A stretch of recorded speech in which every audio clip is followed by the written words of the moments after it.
When Carolina Panthers quarterback and former Minnesota Vikings future franchise face, when he rolls back into US Bank Stadium on Sunday, there will be some emotions, even though there's no fans, it's whatever. But the former first-round pick, number 32 overall in 2014, Zimmer's hand-picked quarterback, the guy who's going to be joined at the hip. Remember, Zimmer, first year 2014, got himself Anthony Barr at 9, and then Spielman and them traded back up for the future franchise guy. Woo!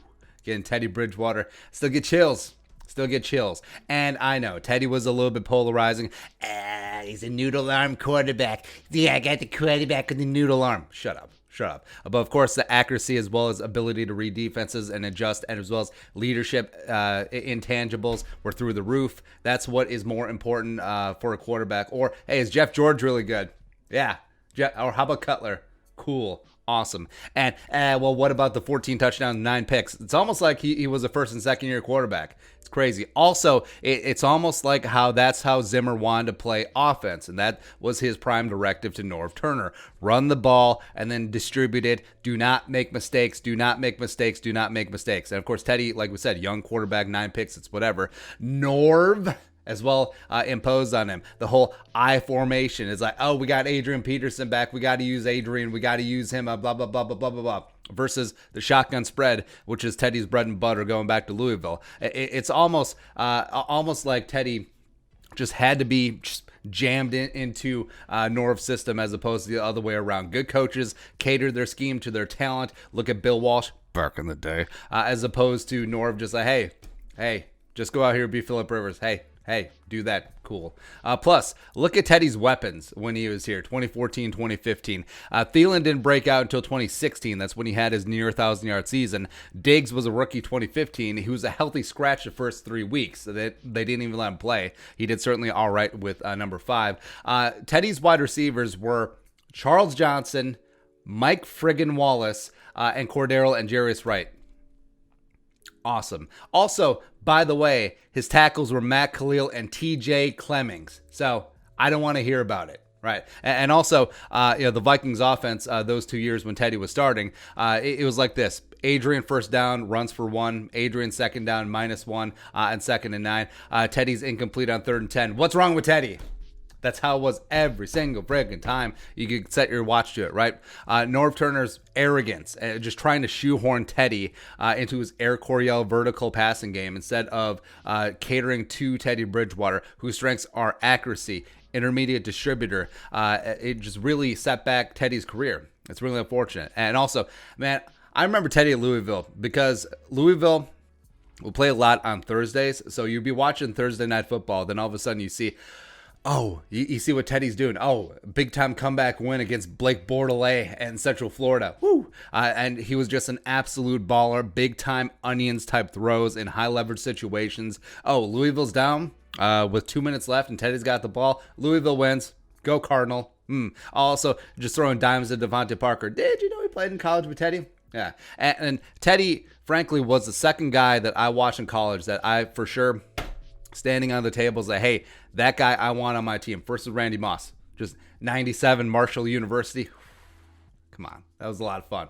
Anyway, but Teddy was making big strides heading into year 3. He said himself that he had been holding back. He'd been afraid to take chances because he didn't want to make a mistake because that was the directive. So he's going to open things up in 2016. Plus, he had put on considerable muscle. It was noticeable. Plus, his deep ball as well as outside the numbers had a little bit more zip. Adding that size, working on mechanics, it all was coming together. Plus, you saw how he balled against the Chargers in the preseason. And then the leg. And frankly, as much rightful coverage as Alex Smith gets for coming back from his gruesome injury, like Teddy deserves all of that as well, because the fact that he came back from this knee where it was completely shredded, had a very small percent chance of coming back, and he worked his way back and went to the Jets and then was traded to the Saints, and then he won 5 games in a row for the Saints, filling in for Drew Brees, who's old as hell last year, and then signed a big-ass free agent contract with the Panthers this offseason. It's amazing. It's remarkable. It's a minor miracle that he even made it back onto the field. But 2016, Vikings traded that first and conditional 4th for Sam Bradford. They go 8-8. It is what it is there. And then you just think about the butterfly effect of what would have happened. So Teddy stays healthy. They have a great season 2016. They probably still draft Dalvin in the first round if they had their first round pick back. So it is what it is there. Do the Vikings make a run 2017? Do they win that Super Bowl? I mean, does Teddy rally the team at 38-7? Does that even happen? I don't know. Does Diggs stay with the Vikings long term? Because he and Teddy have a great relationship, and Diggs wouldn't have forced his way out of town. It's possible. But then does that mean no Justin Jefferson? It's tough changing the past, right? Obviously, that means no Kirk Cousins. So where does Kirk go? Kirk probably goes to the Jets. Cool. But yeah. And also the frustrating thing. So 2017 was after Bradford went out after that amazing Week 1 game against the Saints. Teddy worked his way back from injury. Case Keenum led the Vikings on a Magic Carpet Ride season. And the Vikings had a decision that offseason. Keep one of those three, draft a guy. Well, drafting wasn't really on the table. Sign Kirk Cousins for agency. Now, Zimmer, 100%. He wanted Teddy Bridgewater. He wanted Kevin Stefanski. Because remember, Stefanski had been a guy who had been a holdover from the Brad Childress, Leslie Frazier regime. And it's pretty amazing. It says a lot what Zimmer thought about Stefanski, is that he still survived that regime change. And also, Stefanski had been lobbying and interviewing. Zimmer really wanted to give him the OC job, but he got overruled. So the ownership and Spielman went with Kirk Cousins in the offseason, as well as bringing in John DeFilippo. And it was what it was in 2018, right? And also, like, Zimmer wanted Teddy. Like, he wanted Teddy to sign him up long-term, be that guy, and still give him a chance to come back from that knee, even though he was probably still a year away. Medical staff was like, probably, nah. It's weird when the safe bet is giving a 3-year, $84 million fully guaranteed deal, record-setting contract to Kirk Cousins. But yeah, but again, that's the past.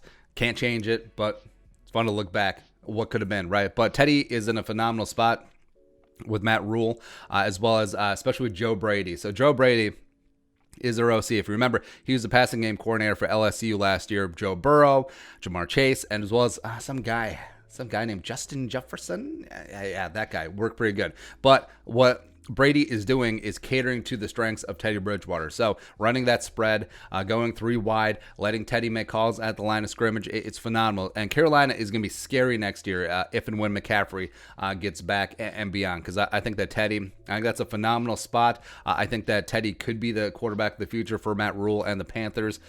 I don't think they go quarterback necessarily in the draft next year high. But yeah, it worked out, I guess.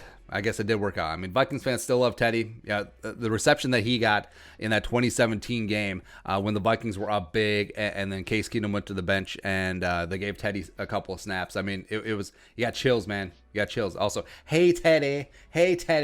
All that stuff. And if there had been fans on Sunday, he would get a huge ovation, and then rightfully so. I mean, they would be cheering against him just like any other quarterback. And same thing here, and also same thing with Zimmer's comments this week. Like, hey, Teddy, love the kid, but also on Sunday, I hope Wanham sacks his ass 50 times, and Anthony Harris picks him off another 12. So after that whistle blows, he's just another quarterback. But what could have been? Good man. So, your thoughts? Teddy could still be here if he didn't injure his knee. Let us know in the comment section below. Subscribe for daily Vikings takes. While support that work, pull some of the Venmo. But until next time, Skull Production Value.